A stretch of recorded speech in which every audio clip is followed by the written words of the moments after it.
טוב, אז התחלנו. זה הדלת. אפשר לראות. טל והשטויות שלה. עוד פעם טל והשטויות שלה. נכנסים לבית.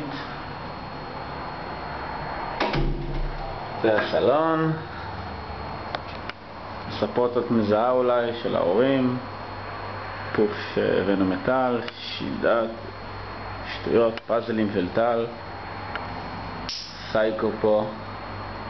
סייקו לא ידבר עד שלא נלך. זה המטבח שלנו. תנור שקנינו, ארונות, כלי חשמל מהילד, מקרר של ההורים, מרפסת, משק, קצת כזה, מכונת כביסה, הכל נורא מעניין. פאזלים שטל עשתה.